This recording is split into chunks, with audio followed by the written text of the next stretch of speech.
What's up, everybody? KJ here. This is a live Facebook version of my KJ 52 podcast. I thought I would grab some questions, or actually get some feedback from you guys, my incredible fan base, about something that, while I have been very aware of, something that just popped up just recently.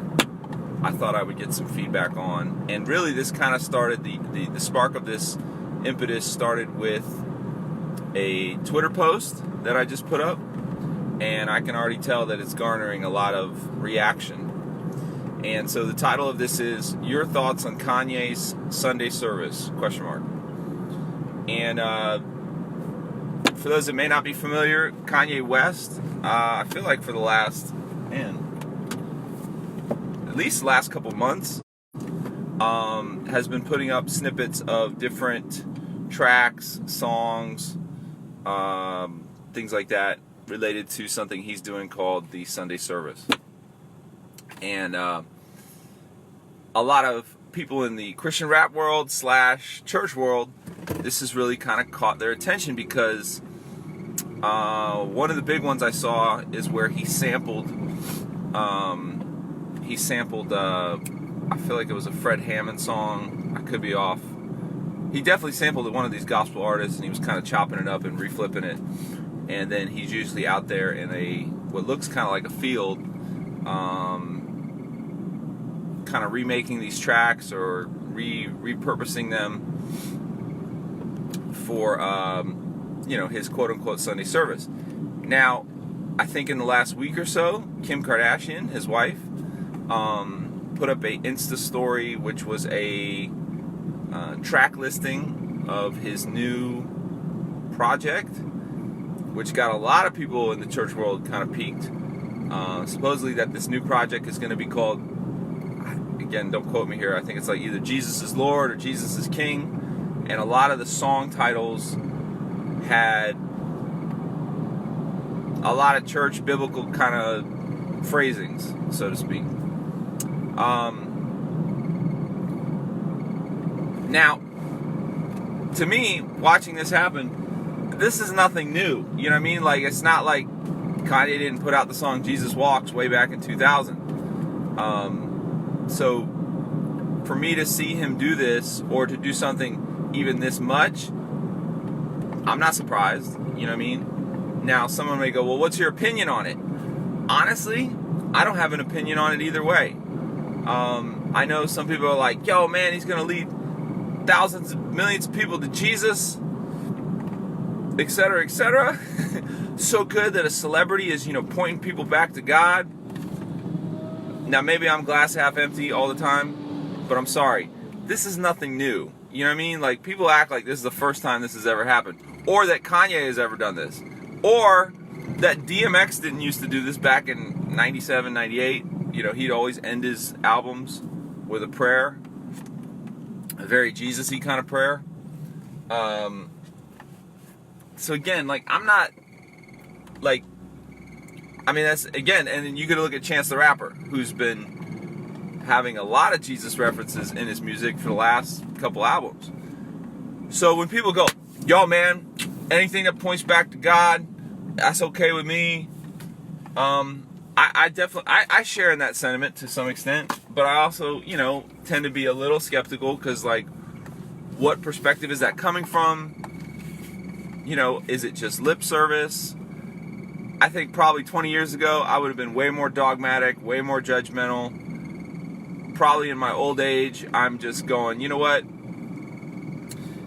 I'm better off taking care of myself and watching my own life probably more seriously than always trying to check up on somebody else. And, Paul said, some people preach Christ out of vain conceit, others preach it out of sincerity. As long as Christ is preached, Paul's like, I'm good, right? Now, some people may go, well, what kind of Jesus are they really presenting? Is it a biblical Jesus? Is it an Orthodox Jesus? Etc., etc. Look, there's 1,000 nuances to this conversation. This could take about 17 podcasts to even to talk about it. But here's what I would like to explore. here's one angle that I thought I would like to explore. This always strikes me as interesting because just recently, I think Kanye put up one of the Sunday services songs was a remake of the Tupac, Dr. Dre song.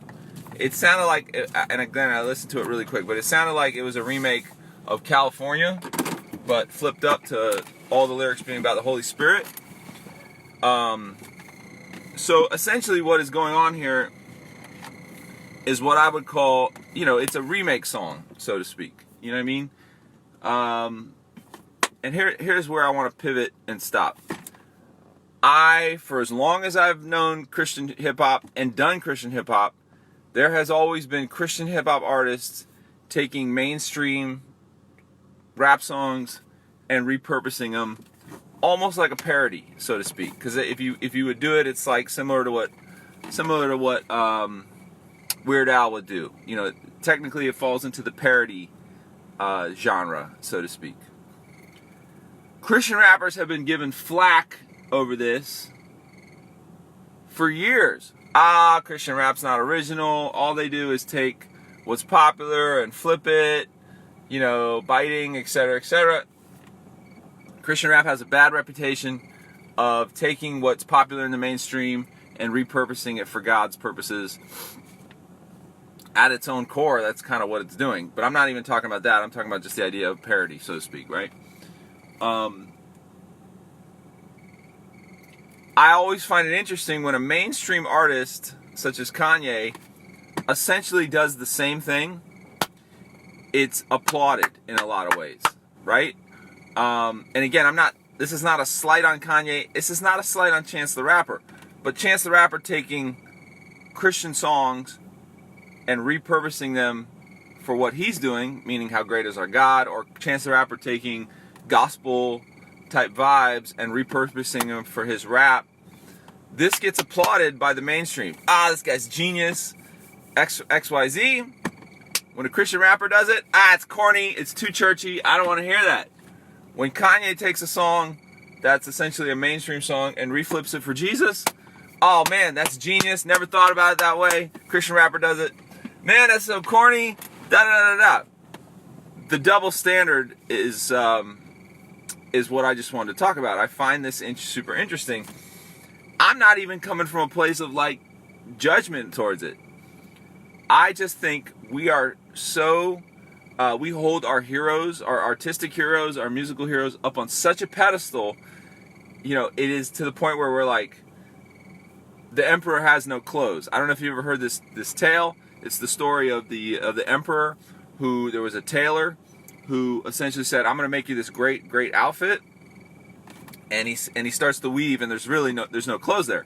He's weaving in the air, and he says, here you go. And he presents this outfit to the emperor. The emperor, quote unquote, puts it on. He's just really walking around naked. And everybody in the town go, and they say, check out the emperor's new clothes, right?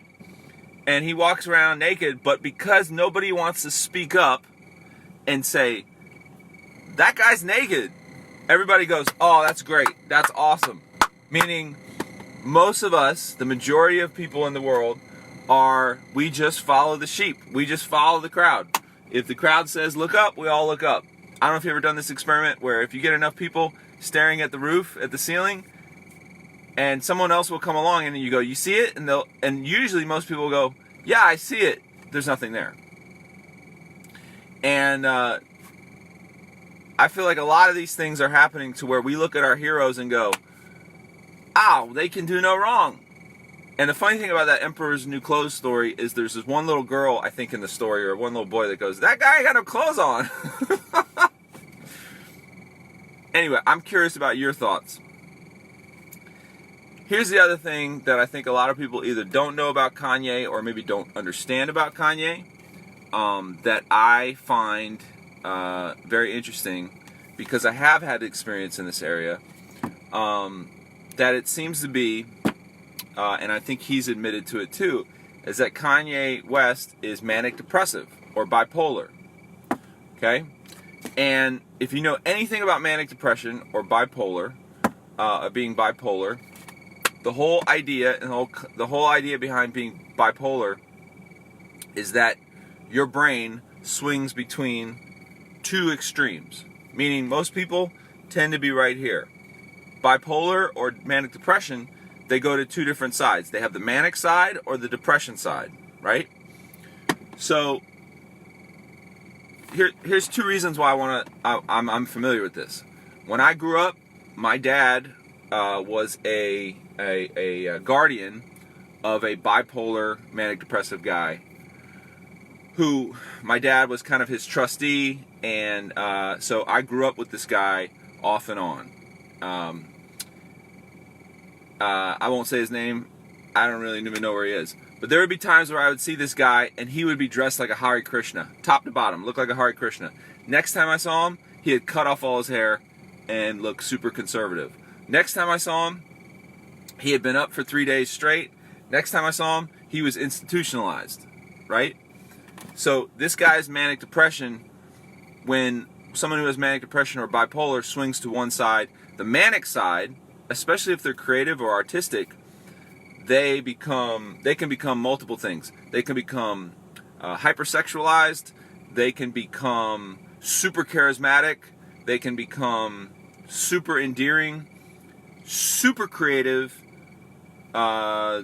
super extreme in their viewpoints, but they also can become super productive and super creative genius, quote unquote, level.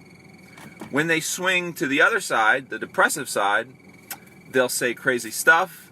They can be borderline suicidal. They can think the whole world is out to get them, etc., etc., etc.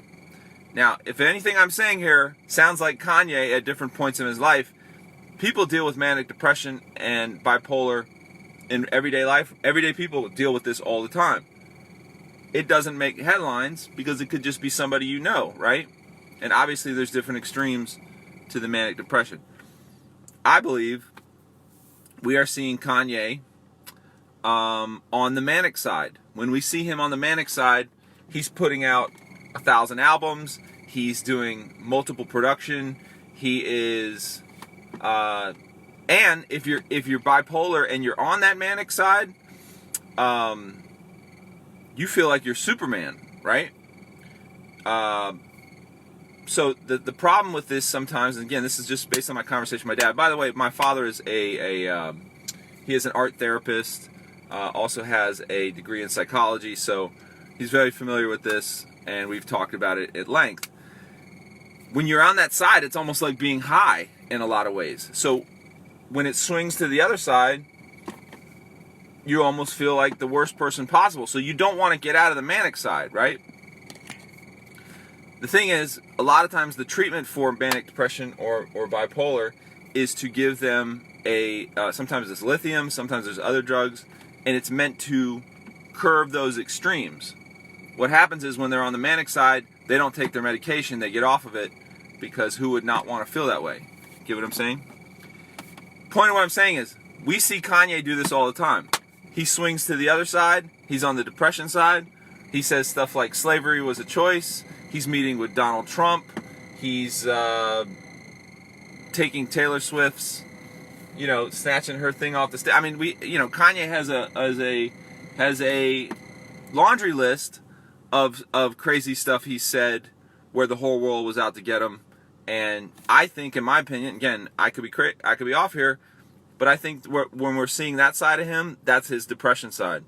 When we're seeing him on this side, we're seeing him in his manic side. And so you throw drugs, popularity, you throw alcohol, you throw Jesus on top of all this, and you throw the fact that, you're, in the public spotlight. You stir all that together, and you have a recipe for massive success and massive disaster. Okay? So, all I'm saying is, you're absolutely right. We should be praying for guys like Kanye. I have watched people around me that have struggled with this, and my heart has been broken for them. You know what I mean? Because that same guy that I was talking about, that I remember growing up with, he couldn't keep a job. He could not, he couldn't keep a girlfriend. He couldn't keep out of trouble. He couldn't keep off drugs. Like, it was a constant up and down, up and down, up and down, up and down. I think eventually to where a point my dad was like, I can't be his guardian anymore because it was too draining. So, anyway, I'm going to take some questions. If you guys got some questions or comments, otherwise I'm going to go ahead and jump off. I would be curious to see what your thoughts are.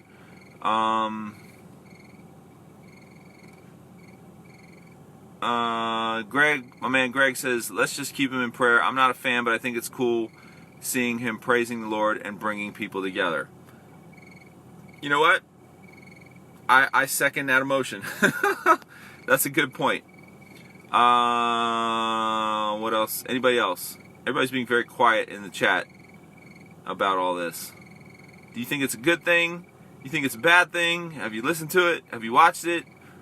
He could be dropping a very Jesus-y rap album coming up pretty soon. What else we got here? Nobody's saying nothing. Alright, well,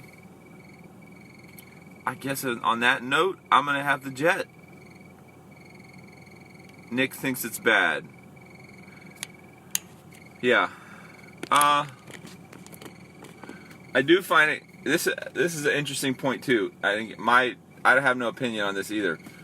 But someone was talking about Chance and NF's album that just dropped about a month ago, because NF outsold Chance, and someone said Chance has more Jesus on his album than NF does.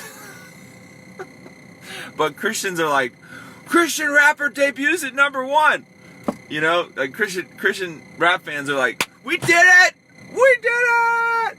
Freedom! Sorry, I really have no opinion on the amount of Jesus permitted in your songs. It's not really a thing to me, but I just thought that was an interesting observation. Justin says, good thing. It's a good thing as long as you're on point biblically. John Mark says, I watched a couple clips and I didn't feel like it was glorifying God. I felt like it was glorifying Kanye. Huh. Morgan says, I missed the first part of your video. If you don't think Sunday service is the right thing, what would you like to see? What would you like to see? Ah, man, your thing is cutting off there. What would you like to see? What does that say? I felt like it was glorifying Kanye. Okay. If you don't think Sunday service is the right thing to see, what would you like to see Kanye do? No, I never said that. I never said I don't think it's the right thing to do. I definitely don't. I have no qualms if people want to get together and write songs, and they could be all parodies for all I care. You know what I'm saying? Like, if people want to get together and like that's their expression, even if it's 100% off, in my opinion, I'm not even saying it is. More power to you. You know what I mean? Like, far be it for me to tell anybody how they should or should not worship. Now, if you would come and go, is this a biblical way to do things? Then I would just have to go, well, let's look at it in light of the scripture. But, no, I mean, Kanye's an artist. He's a rapper. He's a designer. That's what he should be doing. He should be doing those things. You know what I mean? And in whatever way, shape, or form he wants to. Michaela Jane says, lifestyle and what you preach to others are two different things. I won't be showing it to my kids, that's for sure. Nate says, is the cool thing now to put Jesus on your songs? Okay, two good points. Spirit Phil says, aren't you supposed to be boarding up your windows? What do you think, Phil? It couldn't be any more sunny outside. No, you know what? I want to pause this and just tell everyone, Florida is a big state, guys. I think sometimes we think, oh, a hurricane's coming. Everyone is running for cover. It's a big state. Actually, now that it's kind of parked out over the Bahamas, no one really knows what's going to do, but I'm totally fine. But, you know, I'm being sarcastic, but thank you for your concern. Totally lost my train of thought here. What was that question? The question was, what was the question here? Lifestyle and what you preach are two different things. That is very true. That's absolutely true. Nick says, I would like people to take a real stand for Jesus, not some halfway attempt. These guys are role models. These guys are role models. I totally hear your point, Nick. But I also have to think back sometimes when I was a really young believer and the dumb stuff that I might have done, sometimes out of ignorance, sometimes out of immaturity. Like I go back and listen to my old raps and I'm like, this is so off. You know what I mean? Like, I definitely hear what you're saying. Yeah, this is a tough one because you do want to hold people to a standard. But at the same token, like, does God hold people to a standard when it comes to just wanting to worship Him? Meaning, does He say, once you achieve this level of holiness, you can point back to me? I would have to say no, because I mean, the woman that was the notorious sinner that came up and gave Jesus and washed His feet with her perfume and with her hair, I believe that was an act of worship, right? She was a notorious sinner to the point where they're like, dude, get this girl off you. And Jesus took that. Because it can't, really, you know what it really comes down to, in my humble opinion? I don't think it comes down to a level of holiness. I think it comes down to a level of sincerity, right? Because you can have, on the surface, it looks like everything is together. Some worship leader at some church, killing it, and just living a complete double life, right? I don't think that's worship that God accepts. You can have a complete sinner. In fact, Jesus even talked about this. He said two people stood in the temple for prayer. One was a righteous Pharisee, and the Pharisee said, here's all the things I do. I give away this much of my money. I pray this many times a day. Thank you, God, that I'm not like this other guy who's standing next to me praying. Right? And the other guy who's standing next to him praying, he just beats his chest and says, God have mercy on me, I'm a sinner. Jesus said that the guy that just literally said, have mercy on me, walked away justified, and the Pharisee didn't. That's a pretty interesting statement, which shows that what you see on the surface is never an indicator of what the heart is, right? So that's why I'm usually kind of hesitant to throw a blanket statement on anybody's motives. I certainly think you can judge the fruit, but at the same token,